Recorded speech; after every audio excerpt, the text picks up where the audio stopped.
Hace 70 años, aquí, en París, nacía una asombrosa historia.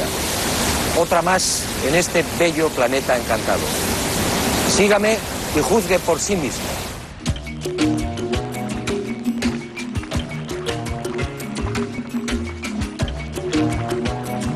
Al principio yo tampoco lo creí. Después, al investigar sobre el terreno, todo cambió. El hallazgo de los antropólogos franceses era cierto. Aquí en el corazón de Mali hace mucho tiempo sucedió algo que no tiene explicación racional. Unos seres desconocidos procedentes al parecer del espacio exterior establecieron contacto con una remota tribu.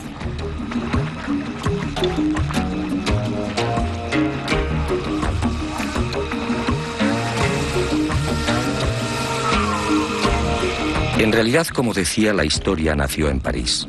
En 1931, el doctor Marcel Griol, miembro de la Sociedad Africanista, recibió el encargo de investigar una serie de pueblos sudaneses.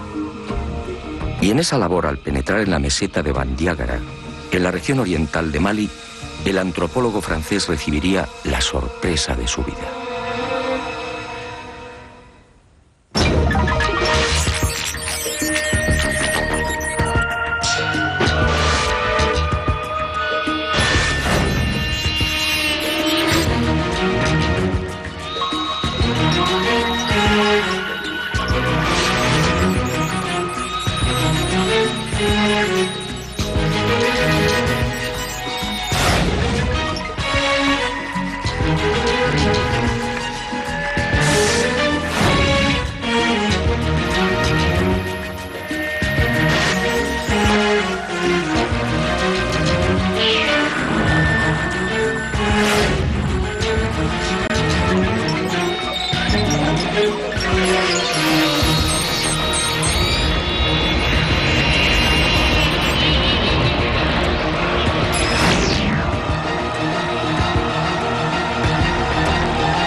En los montes Ombori y en la gran falla de Bandiagara tuvo la fortuna de conocer a los Dogon, una de las 3 etnias dominantes de Mali.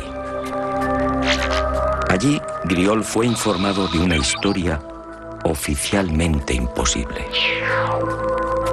El pueblo Dogon le hizo partícipe de su mayor y más íntimo secreto. Aquellas primitivas gentes analfabetas y prácticamente aisladas en el África subtropical sabían de la estrella Sirio y sabían desde tiempos remotos de algo mucho más espectacular. Conocían a la compañera de Sirio, lo que hoy llamamos Sirio B, y le proporcionaron detalles sobre órbitas, densidades y características de las mismas. Griol, fascinado, se hizo la gran pregunta: si los Dogon carecían de telescopios e instrumentos ópticos, ¿cómo podían saber de la existencia de Sirio B, una estrella invisible a los ojos humanos?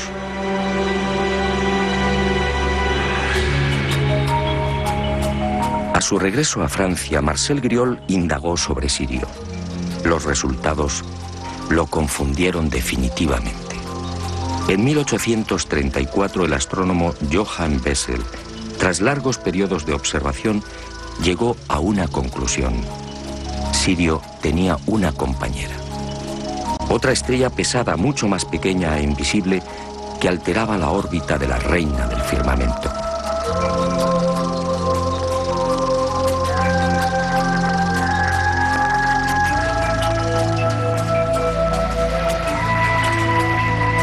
En 1862, el norteamericano Alvan Clark consiguió distinguir un débil punto luminoso allí donde había señalado Bessel y confirmó la existencia de un segundo astro, Sirio B.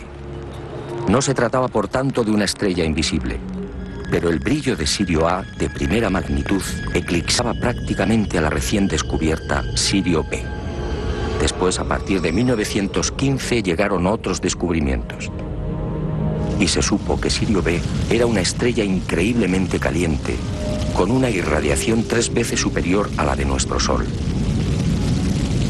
Y se conoció igualmente su diámetro, 42.000 kilómetros, es decir, apenas 3 veces el de la Tierra. Se calculó su órbita, unos 50 años para dar una vuelta completa alrededor de Sirio A. Pero lo más espectacular fue su densidad. Sirio B dispone de tal fuerza de gravedad que 1 metro cúbico de materia pesa 71.000 toneladas. Si un ser humano pudiera vivir en ella, su estatura no alcanzaría 1 centímetro. Todo un hermoso ejemplar de lo que en astronomía se denomina enana blanca.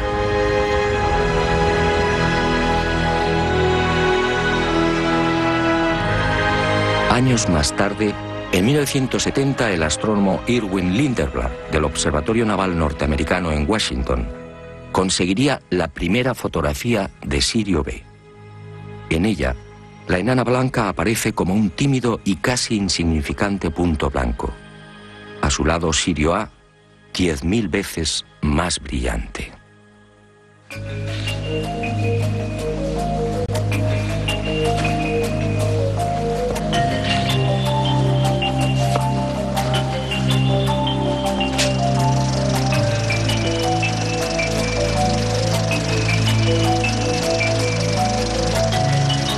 No había duda. En 1931, cuando Griol supo por primera vez de la increíble cosmogonía Dogon, Sirio B ni siquiera había sido fotografiada. Era imposible que aquella etnia africana pudiera estar al corriente de los hallazgos astronómicos de los siglos XIX y XX.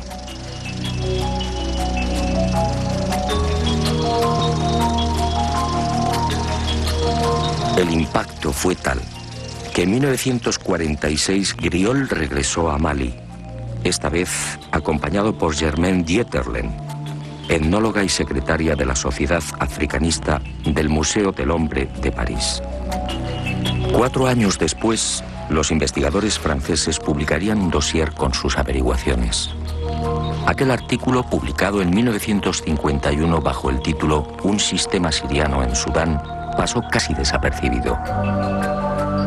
21 años más tarde, en 1972, el destino puso en mis manos los trabajos de los antropólogos galos, y yo también quedé desconcertado y fascinado. Era preciso investigar de nuevo. Era preciso viajar a Mali.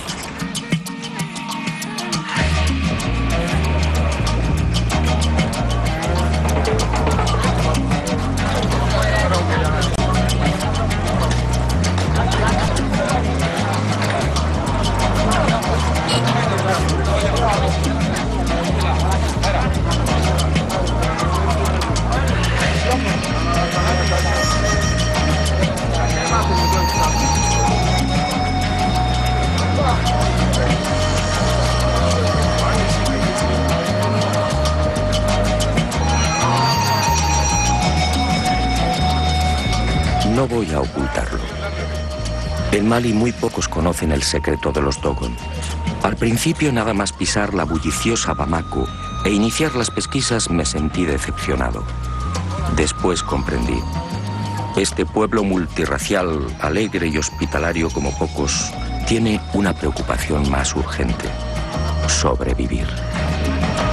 De sus casi 10 millones de habitantes, 2/3 partes vive en la más extrema pobreza.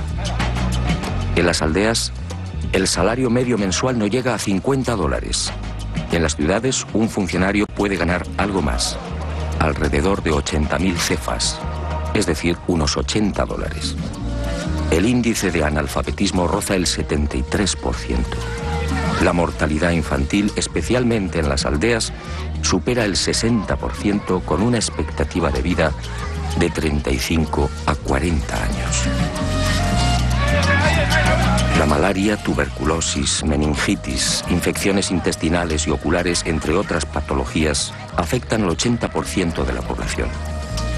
El tracoma, por ejemplo, ha provocado miles de ciegos, algo que podría evitarse con unas simples gotas.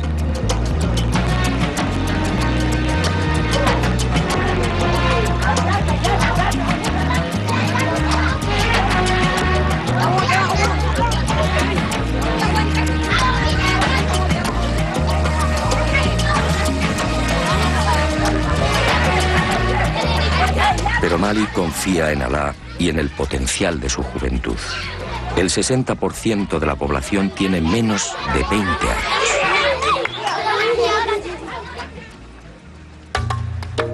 No había tiempo que perder. Nuestro objetivo, el país Dogon, situado al este de Mali, muy próximo a la frontera con Burkina Faso, se hallaba a 3 días de camino.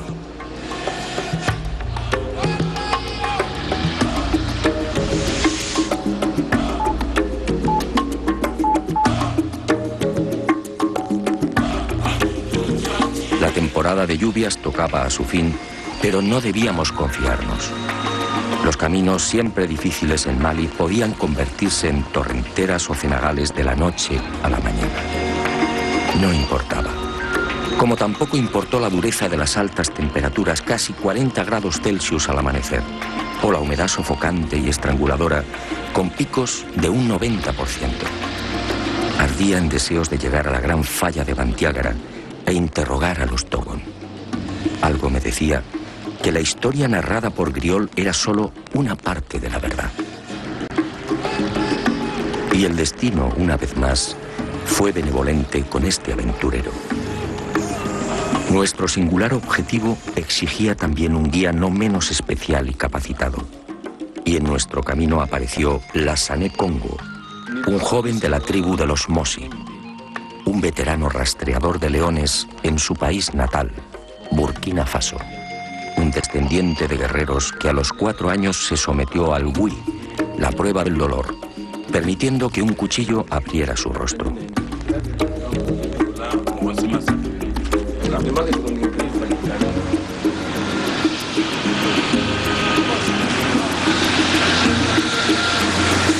En las cercanías de las pequeñas aldeas de Bane, Bla y San, Congo quiso mostrarnos algo que forma parte del paisaje de la gran sabana maliense: los termiteros. Espectaculares hormigueros de hasta 4 metros de altura y 7 de perímetro, levantados en 1 o 2 años por millones de enormes hormigas de 1 centímetro. Hormigas especialmente feroces, de cabeza roja, que deben ser decapitadas si hacen presa. Termiteros en los que todavía hoy son abandonados los bebés que han tenido la mala fortuna de nacer albinos. Termiteros que las etnias de Mali asocian a la ablación o mutilación del clítoris. Para ellos, desde la más remota antigüedad, la presencia del clítoris solo conduce al nacimiento de niños deformes.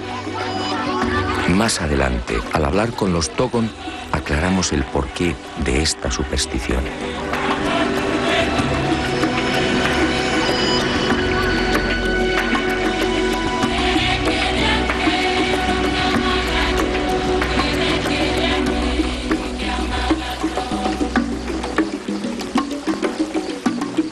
Poco después, el territorio Bobo, otra etnia que suma 150.000 individuos.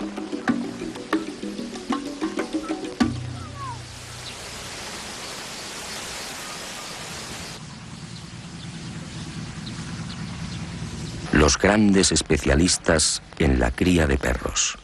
Un pueblo caníbal que sigue practicando el ritual de comer carne humana. Congo nos advierte: cada año en esta zona desaparecen 2 o 3 personas. Todo el mundo sabe cuál es su destino.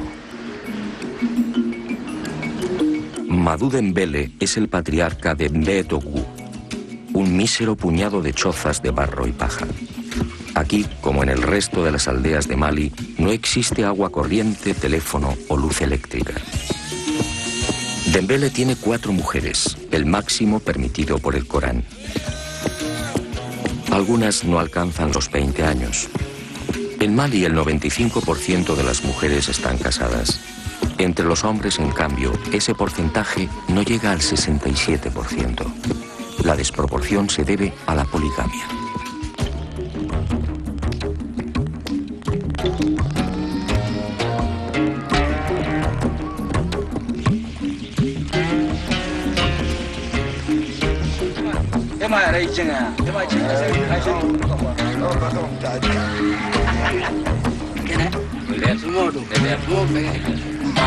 Al principio Madú desconfía y responde a nuestras preguntas con evasivas.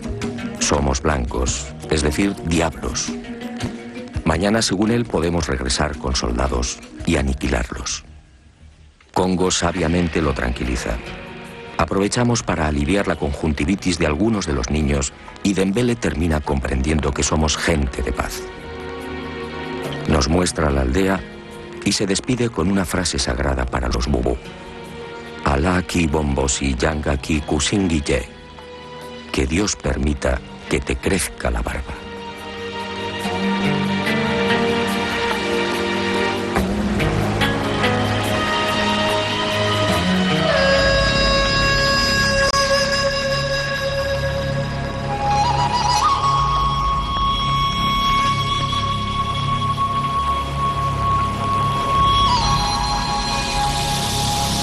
Y al fin, al atardecer, Ségou, una mediana ciudad asomada al Níger, en la que asistiríamos a un espectáculo inconcebible en el siglo XXI.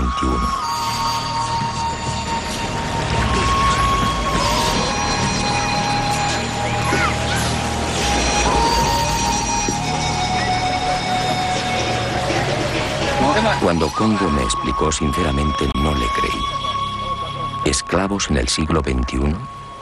Así era. Allí en las afueras de Ségou malviven los La,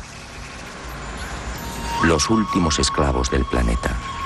Mejor dicho, esclavos recién liberados por sus dueños y señores, los tuaregs. Otros muchos, alrededor de 300.000, permanecen en la esclavitud en las zonas desérticas de Mali, en Níger y en el sur de Libia y Argelia. Son los parias de los parias, los apestados. No reciben dinero, solo la comida y el honor de servir a los señores del desierto. Hoy, los Belá libres apenas suman un 3% de la etnia. El resto deambula con los tuareg de pozo en pozo y de oasis en oasis.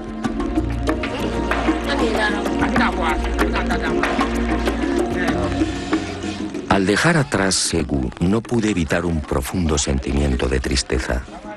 Aquella era la cruda realidad de Mali, una realidad ignorada por el mundo.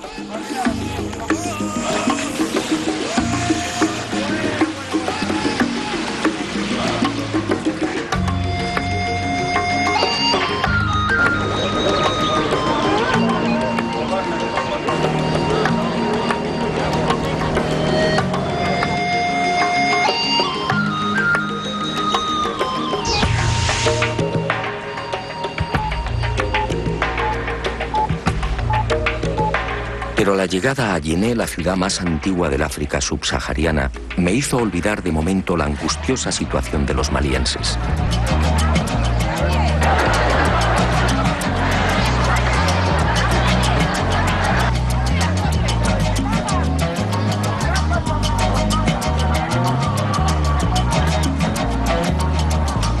Yené, 2200 años de historia. El punto de reunión por excelencia de la mayor parte de las etnias de Mali. Aquí cada lunes, en el gran mercado se concentran miles de bambara, obos, boyas, songais, yermas, dogon, peuls, marinquens, mandingas y un interminable etcétera. Aquí comercian y se relacionan. Aquí se pactan matrimonios. Aquí, bajo un viento abrasador, se pasean tuaregs con su séquito de esclavos.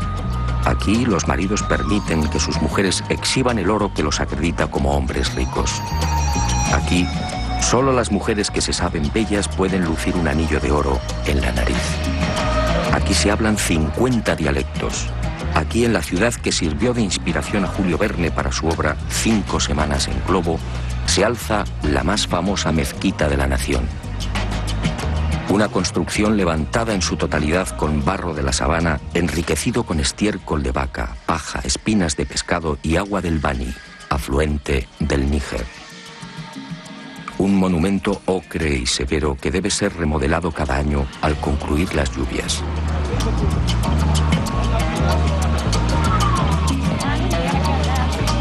Un templo al dios de los musulmanes al que no tienen acceso los infieles y que naturalmente dispone de 2 puertas, una para los ricos y otra para los pobres.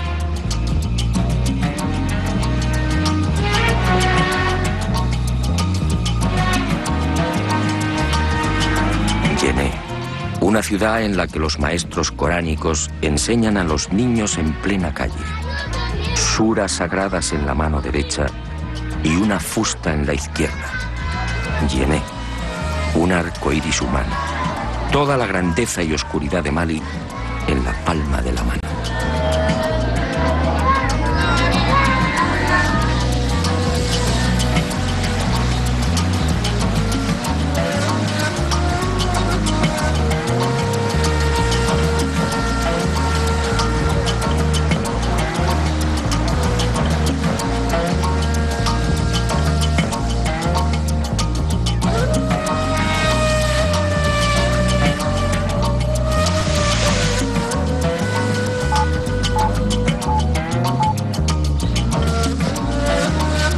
Finalmente nuestro objetivo, el país Dogon.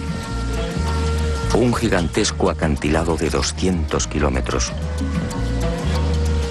Una falla de 300 a 600 metros de altura que corre paralela al Níger. Un caos rocoso prácticamente incultivable en el que habitan 450.000 Dogon. Una pared abrupta, sembrada de desprendimientos y rodeada por los peuls, los ganaderos nómadas, los agricultores Mosi y Bobo y los Poso, los viejos pescadores.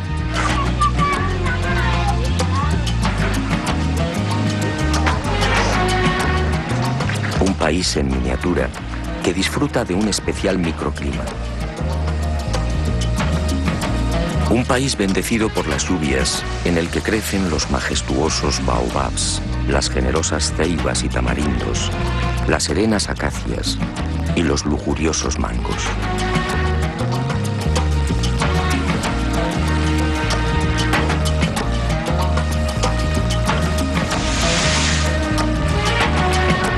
¿Por dónde empezar?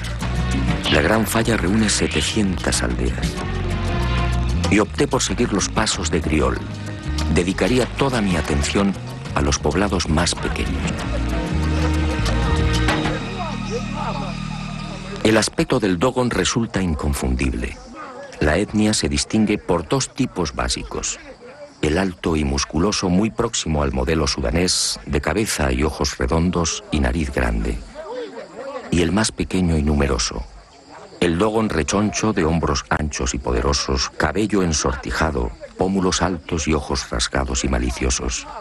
Su lámina es la de un campesino. En ocasiones, una perilla acentúa su aspecto mongol. Su caminar es tranquilo e irregular, algo cansino, pero en las paredes rocosas se mueve con extraordinaria agilidad. Son afables, prudentes, desconfiados a veces y siempre seguros de sí mismos. Las mujeres, la mayoría de menguada estatura, lucen un talle arqueado, consecuencia de las permanentes cargas que transportan sobre las cabezas. Son alegres, parlanchinas y siempre sumisas al varón. En nuestra historia apenas tienen protagonismo. Una de las cuestiones a resolver era clarificar el origen de estas gentes. ¿Son autóctonos o llegaron quizás de otras latitudes? Y sobre todo, ¿dónde se produjo el espectacular encuentro con esas criaturas del espacio?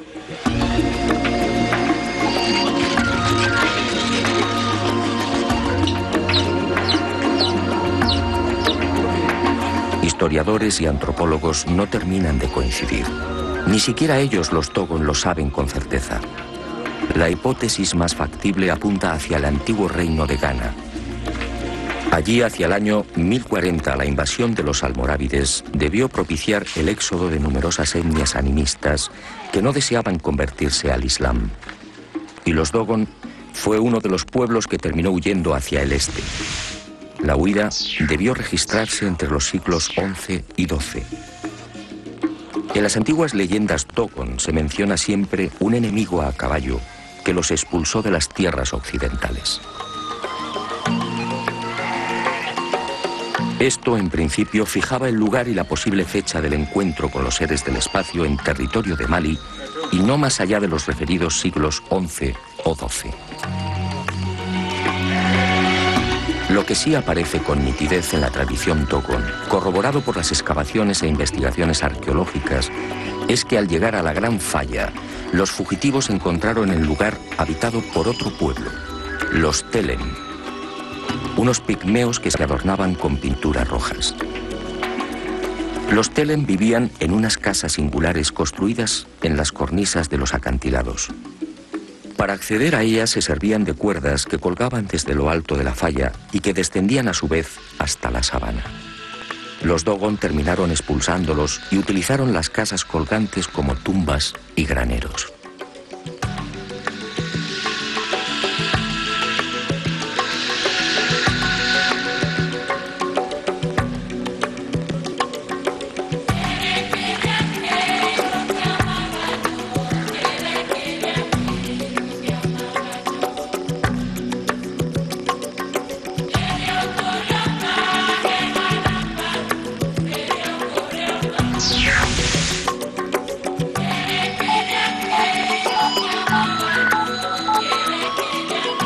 Llegó el gran día, mi primer contacto con uno de los ancianos y depositario del secreto de los Dogon, Pangalé Dolo, vecino de Sanga y nieto de Ogotemeli, el cazador ciego que informó durante años a Marcel Griol.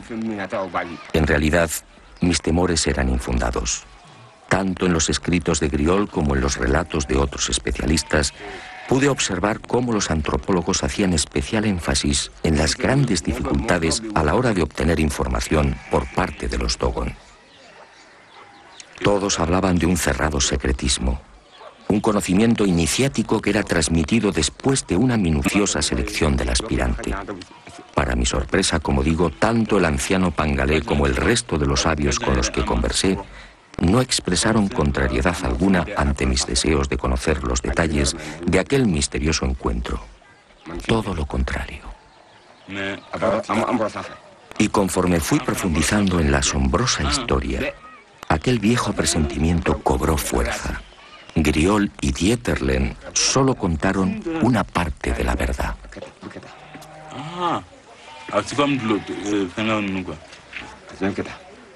Que hace unas pompillas así. No es como los que eran convertidos. He aquí el relato de primera mano y en exclusiva del misterioso encuentro del pueblo Dogon con los seres procedentes del sistema de Sirio. Un relato apasionante que he intentado ordenar y que fue obtenido en largas conversaciones en una treintena de aldeas. Como decía, ninguno de los iniciados Dogon y tampoco el afable Pangalé supieron darme razón sobre la fecha de dicho encuentro. Ocurrió, eso sí, no muy lejos de la falla. La mayoría de mis informadores señaló el lago Debo, al noroeste de Bandiagra, como el lugar más probable. Al principio y a plena luz del día apareció una estrella. Pangalé la llama Ie Pelu Tolo, la estrella de la 10ª luna.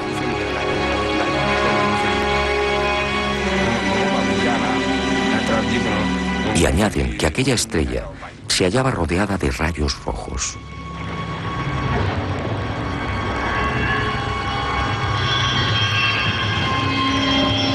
Y de aquella singular estrella vieron surgir un objeto circular, gigantesco, que giraba sobre sí mismo.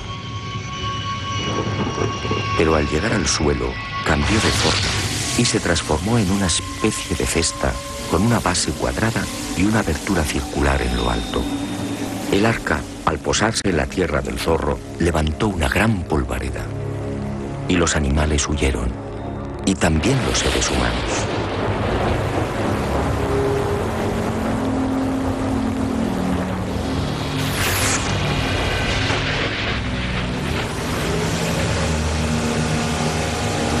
En esos momentos, según mi confidente, ocurrió algo no menos insólito. Junto al arca, nadie sabe cómo, apareció un extraño animal. Sujetó el arca con cuerdas y la fue arrastrando hasta una hondonada. Después, las lluvias llenaron la depresión y el arca flotó como una enorme piragua. Y el caballo de metal desapareció entre las aguas. Después de 30 años en la investigación del fenómeno ovni, el testimonio de Pangalé resulta fácil de interpretar. Aquel pueblo hace 1000 años fue testigo de la aparición a plena luz del día de una nave que permaneció inmóvil sobre el lugar, lo que hoy llamamos nave nodriza o portadora. Así lo contaron y así lo dibujaron. Y de esa estrella de la 10ª luna surgió otro vehículo, algo muy común en los avistamientos ovni. En su primitivo y parco lenguaje, los Dogon identificaron un robot con un cuadrúpedo o caballo de metal. ¿Qué otra cosa podían pensar?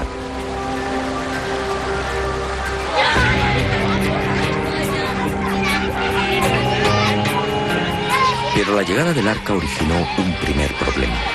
Según Pangalé, al descender a tierra, el fuego quemó plantas, animales y hombres. Ese fue el origen de los albinos, la primera voluntad de Dios al visitar la tierra. Por eso los albinos son criaturas especiales tocadas por la divinidad. Por eso los temen y repudian. Por eso los abandonan al pie de los termiteros nada más nacer.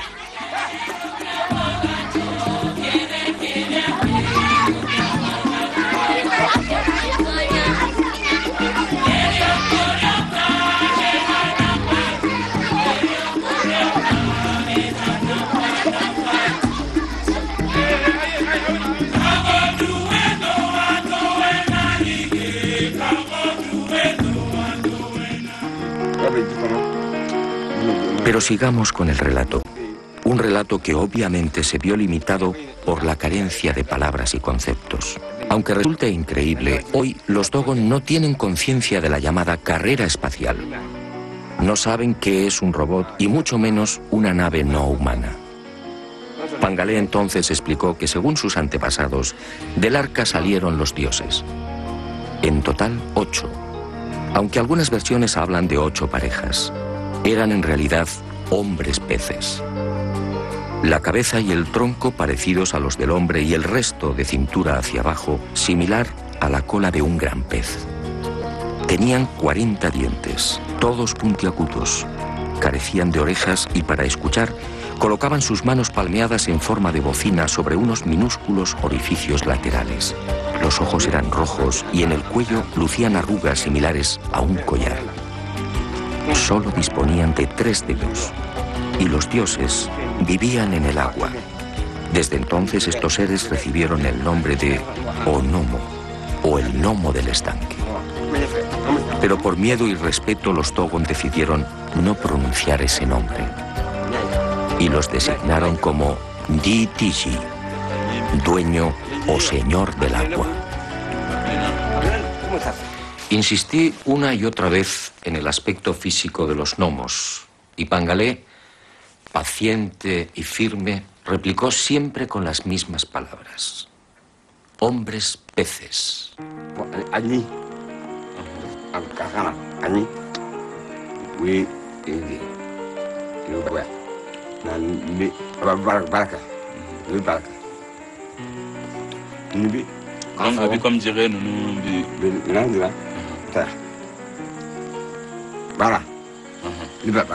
O sea, él respira refiere que respira los gnomos. Y señaló sus clavículas, indicando que los dioses justamente respiraban por ese lugar. Sí, también. Vi respiración que niña va bien niña. Niña. Vi sienta niña. Niñando un dipe. Tiempo. Ya familia.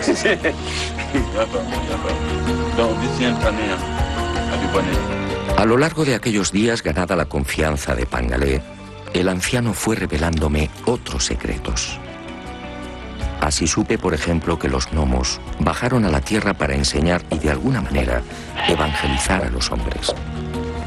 Convivieron con los Dogon y les mostraron cómo cultivar la sabana, cómo fabricar herramientas y cómo fundir metales.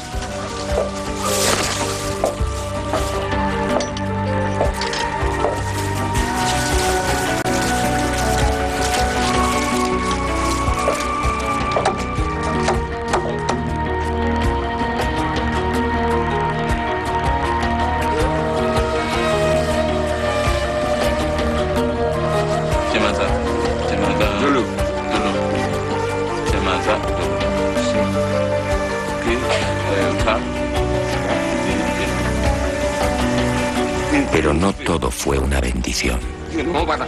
Según Pangalé y el resto de mis informadores, aquellos seres capturaban a los humanos y los mataban. Y lo hacían de una forma muy peculiar. Introducían una lengua bífida por la nariz de la víctima, extrayéndole la sangre. El pánico de los Dogon llegó a tal punto que al ver descender las sacas se escondían en bosques y aldeas, no acercándose jamás a ríos o lagos. Extracción de sangre. Aquello me recordó otros sucesos similares acaecidos en nuestros días, pero con animales. Griol, en efecto, no había contado toda la verdad. Y Pangalé reveló algo que me dejó perplejo. Los gnomos continuaban bajando a la tierra. Los había visto hacía 3 lluvias. Tenían un cabello largo hasta la cintura y la mitad inferior como la cola de un pez.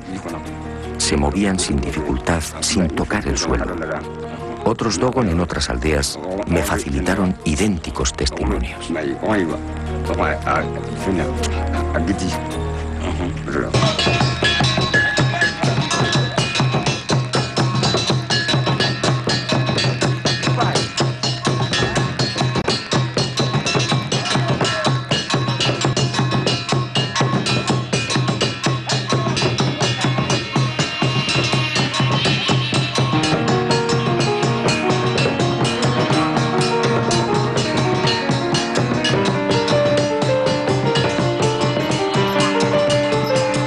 El encuentro con los hombres peces desembocaría en algo que ya había sucedido con otros pueblos.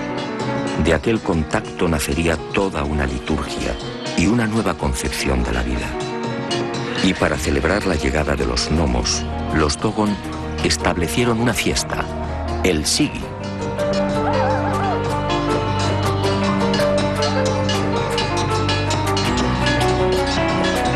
Un ritual en el que se baila frenéticamente durante 3 o 5 días, en el que se bebe cerveza de mijo y en el que se exhiben hasta 28 tipos de máscaras, todas ellas alusivas a los dioses.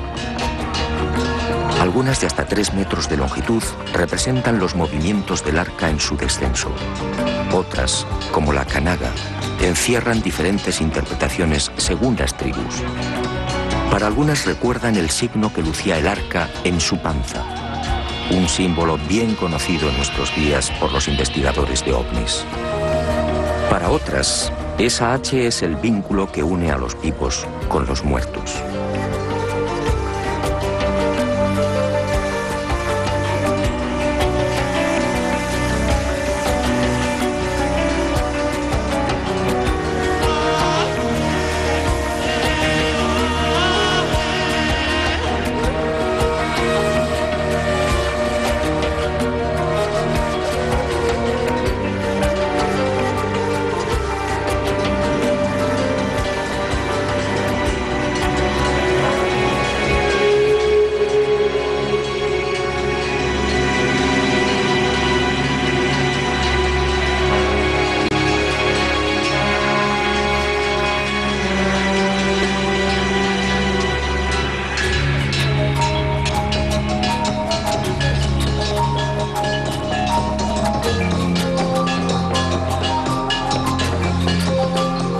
El Sigi se celebra cada 60 años y según Pangalé y otros sabios Dogon, viene a recordar también el tiempo que precisa Sirio B para trazar una órbita en torno a Sirio A. Una enseñanza recibida igualmente de los gnomos. Y en las secretas tradiciones Dogon se habla también de una tercera estrella que gira igualmente en torno a Sirio A. La llaman Emmeya, el sol de las mujeres. Lo increíble es que Emmeya, o Sirio C, fue descubierta por los astrónomos en 1995.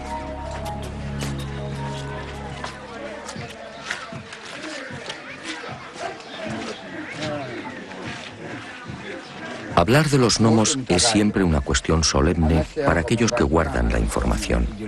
Por eso, la mayor parte de nuestras conversaciones tuvo lugar en la Toguna. La Casa de la Palabra. Una especie de templo en el que se reúnen los hombres, solo los hombres, para dialogar y tomar decisiones. Una suerte de sala de conferencias inspirada también en aquel remoto encuentro con los hombres peces. 8 son sus pilares en recuerdo de los 8 gnomos que descendieron por primera vez. Y 8 deben ser las capas de mijo que forman la techumbre. Una techumbre levantada a 1 metro del suelo. Esta, al parecer, fue la indicación de los seres de Sirio.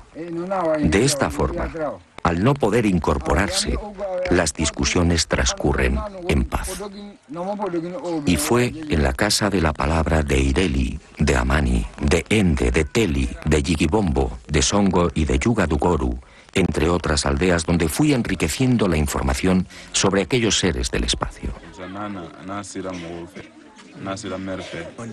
Los ancianos, complacidos por el interés de aquel extranjero, respondieron sin reservas a todas mis cuestiones, y quedé nuevamente desconcertado ante la sabiduría de aquel pueblo.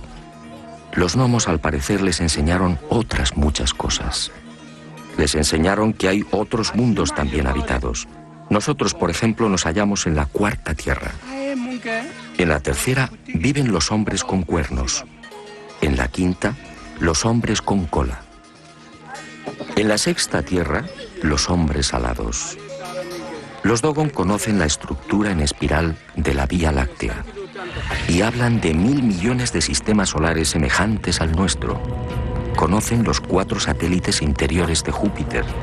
Me hablaron de Saturno y de sus anillos. Dicen que Venus al principio era rojo. Describen a la perfección los movimientos de rotación y traslación de la Tierra. Los gnomos les enseñaron que la Tierra necesita 12 meses para completar esa órbita. Y de ahí tomaron su calendario. Saben que el Sol se consume y que la Luna es un cuerpo muerto. Y desde hace 1000 años tienen conocimiento del aparato circulatorio humano. ¿Cómo podía ser? La circulación de la sangre fue descrita por Miguel Servet en 1546. Y los gnomos les hablaron también de Ama, el gran Dios, un Dios único y sustentador de todo lo creado. Algo que choca frontalmente con las religiones animistas que los rodean y que disponen de cientos de dioses. Un Dios que la compleja liturgia Dogon convierte en responsable de la ablación del clítoris. Según la leyenda, Ama quiso tener hijos con la tierra, pero la presencia de los termiteros, el clítoris para los Dogon, dificultó el acoplamiento y la tierra parió un zorro. De ahí que el clítoris, según los Dogon, deba ser extirpado.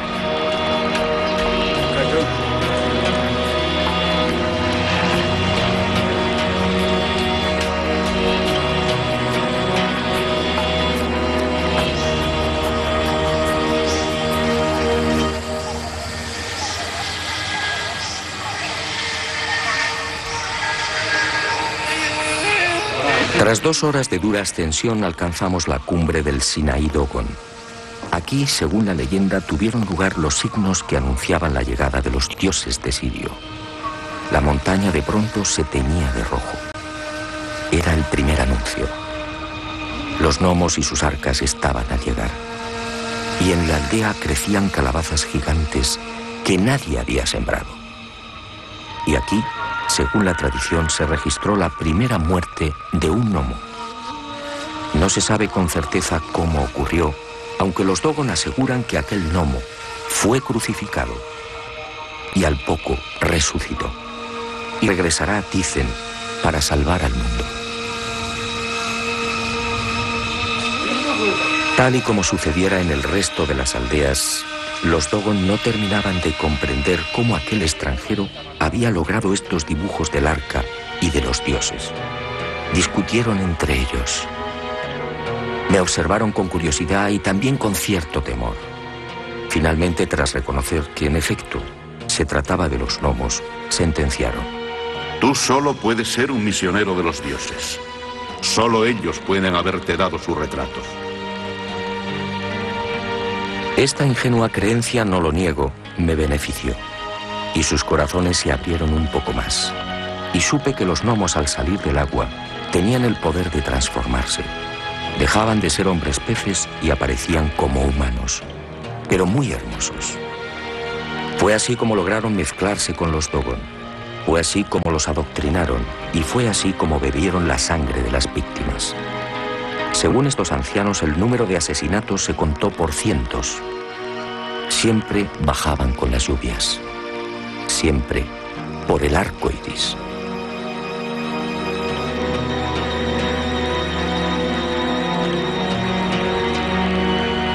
Y cuentan los iniciados que fueron los dioses quienes les enseñaron también a circuncidar.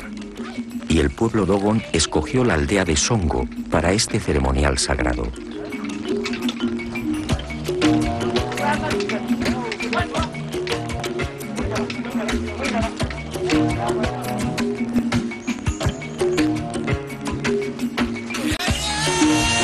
Al pie de estas 1100 pinturas, cada 3 años, grupos de niños de entre 10 y 12 años sufren el corte del prepucio a manos del herrero de la localidad. Las mujeres no pueden ver estas pinturas sagradas. De hacerlo morirían. Para los Dogon, la circuncisión, así fue establecido por los seres de Sirio, es un sacrificio que se ofrece a la tierra.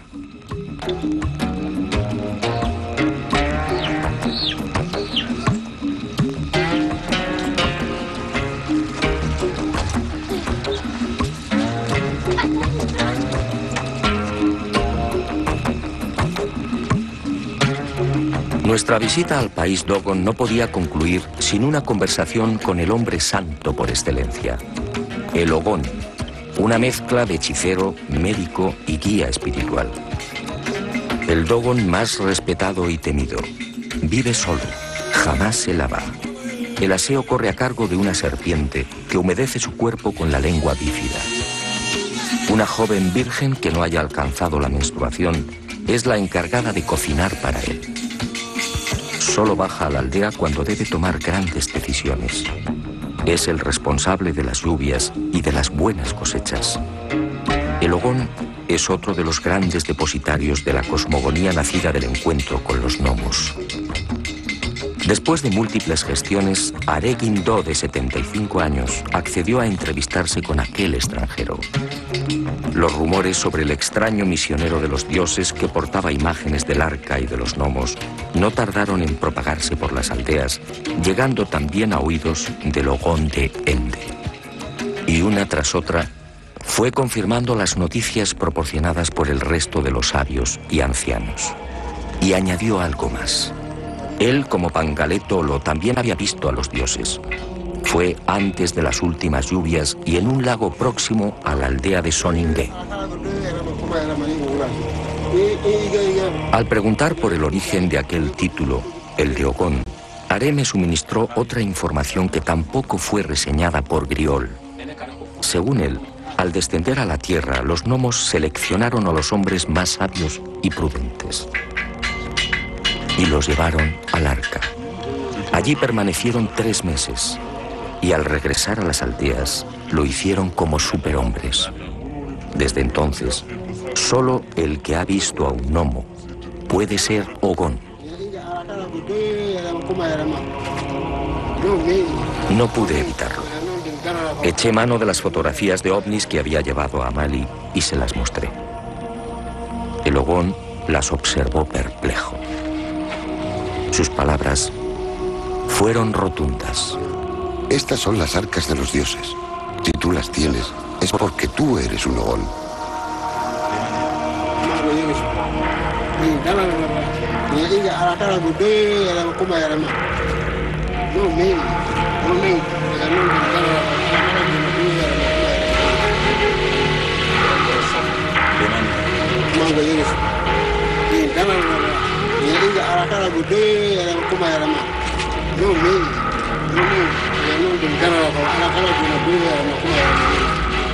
Ahora no tengo la menor duda. Hace aproximadamente 1000 años, aquí, en el corazón del país Dogon, unos seres anfibios que dijeron proceder del sistema de Sirio, descendieron y revelaron a los hombres una información imposible para su tiempo. Y prometieron regresar. Eso, según los Dogon, ocurrirá cuando aparezca de nuevo la estrella de la 10ª luna.